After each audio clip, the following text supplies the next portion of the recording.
Last time on Sega Heroes! Sega Heroes was a free-to-play puzzle action game by Demiurge Studios. Despite having a plethora of Sega representation, the game was shut down in 2020. But what did the game entail that made it worth discussing? Unlike other puzzle action games like Candy Crush and Gardenscapes, this game pits you against teams of Sega characters where you fight one another. In this game, teams of 4 characters are formed. Every character is assigned a color: red, blue, yellow, or green. There can only be one color per team. There are a variety of options from series such as Sonic the Hedgehog, Golden Axe, Shinobi, Streets of Rage, Super Monkey Ball, Jet Set Radio, Phantasy Star, Crazy Taxi, The House of the Dead, Valkyria Chronicles, Shenmue, Altered Beast, Choo Choo Rocket, Virtual Fighter, and Yakuza. That's 15 series. All of the characters from these series come from diverse games with varying gameplay and art styles. They have been united with this cartoony style. This direction is cool because it allows us to see old arcade characters in a modern style, such as the Altered Beast and Phantasy Star characters. At the start of the game, you are given Amy from Sonic the Hedgehog, Axe Battler from Golden Axe, Blaze from Streets of Rage, and Ai from Super Monkey Ball, giving you a full team to start with. This group is so random, but strangely, I like it. With these 4 characters, you are set off on an adventure to stop Dramagan from combining everyone's worlds and taking over them all. I really like this mode because you can read some character interactions between every match. This is the best part of crossovers, getting to see these characters talk to each other. There is one pretty well known interaction, when Cream tells Death Adder she isn't afraid of him.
Unfortunately, I never got the chance to finish the story mode because my characters were never strong enough to do so.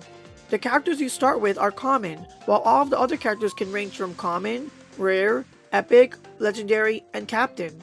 This affects characters' power and rarity. Of course, this is a gacha game, where you have to summon in hopes to get character shards which allow you to unlock characters and make them more powerful. Summoning isn't the only way to unlock characters. You can also farm levels to unlock character shards. Of course, legendary and captain characters are only unlockable through summoning. Now, to talk about the actual gameplay, as I mentioned before, you have one of each color on the team. You attack by matching at least 3 of any color. Matching 4 or more creates a star tile. Creating a match with a star tile activates the character's star skill, a special attack that can vary from a strong attack, shielding, healing, or supporting the team in some other way. Matching the purple fills a rally gauge that can increase the character's stats and attack in other areas. Each character has a bar at the bottom of their icon. It gets filled as you create more matches for their color. When it's full, you can press it to activate their max skill, another move that can vary from attacks to support. Some characters' skills and benefits are based on the type of character they are, regardless of color. The categories are Barrage, Controller, Striker, Support, and Tank. It is best to have 4 different types of characters for a balanced team. I think all of the categories are self-explanatory. Just in case, strikers are your basic attackers, support characters aid teammates with shields, healing, or providing other buffs, and tanks protect teammates by taking the hits from opponents. Finally, barrage characters are those who constantly attack all enemies on screen. However, I'm not sure what the difference between strikers and controllers is supposed to be. According to Sega Heroes fandom, controllers are a type of heroes which have special abilities that cause all kinds of damage to enemies. Based on the characters who belong to that category, their abilities range from stunning enemies, removing some rally gauge points from the opponent, and much more. I found out about the game towards the start of 2019, but I couldn't actually play the game until the middle of the year because I didn't have a good enough phone yet. I started around when the Shenmue characters were getting released, so it was sometime in June or July. I really liked the gameplay and thought it was a breath of fresh air compared to the other puzzle games. I've never seen a game like this before, and I've always liked the Sega crossovers, like their tennis and racing games, so I was already a little familiar with many of the characters. Now, for the question no one asked, who was on my team? For the longest time, I stuck with Amy, Axe Battler, Blaze, and Death Adder. 3 out of 4 of them are given to the player at the start of the campaign.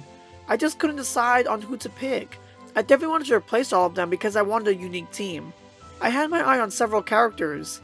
I wanted to have a team that did not feel like a copy of other players' teams. I noticed that a lot of people use characters like Sonic, Shadow, and the legendary characters. I felt like I needed a healer and a tank. I considered characters like Largo Potter from Valkyria Chronicles, Axel Stone from Streets of Rage, Big the Cat, and Cream the Rabbit from Sonic the Hedgehog. Largo was a good option as a tank. His star skill forces the opposing team to target him for a few turns. I like Big and Cream, but I couldn't fit them on my team because of color limitations. Ultimately, I had to pass on them for better options.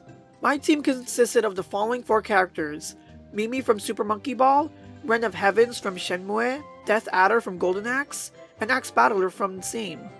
I know, I said I want a unique team, and having one of the 4 default characters does not help my case. And Death Adder is the 5th character you get from the story mode. But after I explain, it shows why I had to pick them. First, we have Mimi. Unlike the other support type characters in the game like Tails and Shenhua, Mimi heals whoever has the least amount of health with their star skill, which is more common to use than max skills.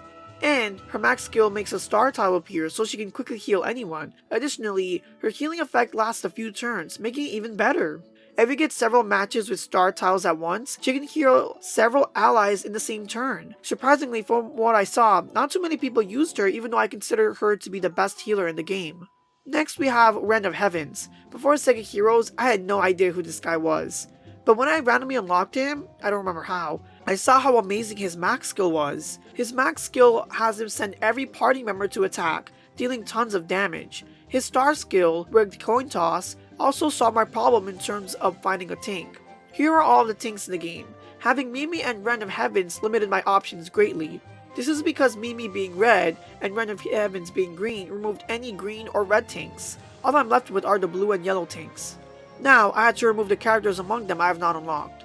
With that, I had no options. I turned to Death Adder, who was a character who naturally had more health than regular characters, similar to tanks.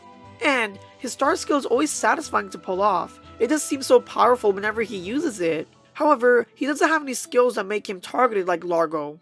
This is where Ren of Heavens comes in. His star skill forces the opposing team to target the team member with the highest health. This allows Death Adder to act as a tank even though he isn't one. Also, there was another bonus. If my team is struggling, Ren of Heavens can use his skill to protect the teammate that is the closest to dying, even if Death Adder already died. This is excellent because for many teams, once a tank is dead, any other teammate can be attacked, but not for my team. Lastly, I have Axe Battler, who is the shakiest member of the team. He uses the best fit because with his max skill, he can attack all of the opposing team at once. I already have Mimi and Ren of Heavens who target one opponent for their max skills, so I didn't need another person like Axel Stone who did the same. Axe Battler acted as a good general attacker who could deal damage to multiple enemies at once. To be honest, I did not feel like my team was complete. I was happy with Mimi, Ren of Heavens, and Death Adder. I did not want to have 2 members of my team come from the same franchise. Axe Battler and Death Adder are from Golden Axe. From the first moment I found out about this game, I was waiting for Space Channel 5 characters to be added. Every time they added a new series, I thought, I can't wait for them to add Space Channel 5 characters. Whoever would end up being blue was the person I would have replaced Axe. Speaking of that, I decided to have some fun by thinking of who the developers of Sega Heroes would have added from the series that haven't been represented yet. First, with Space Channel 5, I placed Jaguar in green as a supporting shield character because his most notable moment is saving Ulala twice in the first game. Pudding is a blue Barrage character, being able to damage several characters at once with their guitar. Ula is a yellow controller with her Chew and Hay beams, and Paim is a red tank because, I don't know, her drums are huge and heavy. I thought of the same with other series like Knights, Billy Hatcher, Samba de Amigo, Sakura Wars, and a team filled with characters from Sega's older series. Other than Sakura Wars, I do not know these series very well, so the choices I made for representatives may not be the best. This game also included the survival mode, which I liked because it gave me an opportunity to use every single character I obtained. I like using my weakest characters in the earlier stages by building up to my main team at the end. I've actually managed to complete survival mode a few times, but unfortunately, I regrettably did not record any of that. I barely have any footage of the game, which is why I resorted to using clips from other people's channels. The thing is, I knew about the game shutting down months in advance but kept on putting it off because of burnout from the game and the pandemic. When I was in the mood to play it again, it was sadly gone. The reason why the game shut down was because the studio that was creating it, Demiurge Studios, wanted to branch out and become their own company. From that, they had to end their partnership with Sega and shut down the game. This is a real shame because I really like this game. This game is really unique for being a puzzle fighting game. It has a 3-match system like Gardenscapes, but includes fighting and Sega characters, of course. There are other puzzle fighting games, but those are more like Tetris than the ones on phone games. If there is something like this, it wouldn't contain characters I care about. I know quite a bit of Sega's franchises, and these collaborations are always interesting to learn more about franchises I never heard about. I really like Space Channel 5 and Sakura Wars, but the way I found out about them was Sega All-Stars Tennis and Project X Zone, respectively. In terms of ease of play, this game was perfect, in my opinion. The main time I play mobile games is when I'm on the move. In the car, bus, or train, I will probably be playing one of these games. You only need one hand to play with it, which makes it possible to play it while holding onto the bar of the bus or train. This is why it's difficult for me to play games like King of Fighter All-Stars. In games like those, you need 2 hands or else you'll lose. Also, you cannot take one look away from the screen. While taking public transportation, I need to look out of the windows to make sure I do not miss my stop. Sega Heroes is a turn-based fighting game, and that aspect makes it so easy to play. The game isn't perfect by any means, for its gacha system. There are so many characters that I never got the chance to play because they were so rare, and gems, the premium currency in this game, were expensive and frankly, not worth the cost. Due to this, I was able to discover other characters. I never would have chosen to play characters like Death Adder or Rend of Heavens if I had everyone at my disposal. I guess everything happened for the best. At the end of the day, I'm glad I was able to eventually get a phone advanced enough to play the game, otherwise I would have missed out on a lot. I still have the game's icon on my phone all these years later. I hope one day Sega can create a new mobile game with similar gameplay. What do you guys think about this game? Did you get a chance to play? Which characters were in your team? Let me know in the comments. And if you enjoyed this video, be sure to like this video and subscribe for more similar content. Until then, that was all for today. Bye everyone, talk to you guys next time. Demiurge. Demiurge. Demiurge. Demiurge. Demiurge. Demiurge. Demiurge.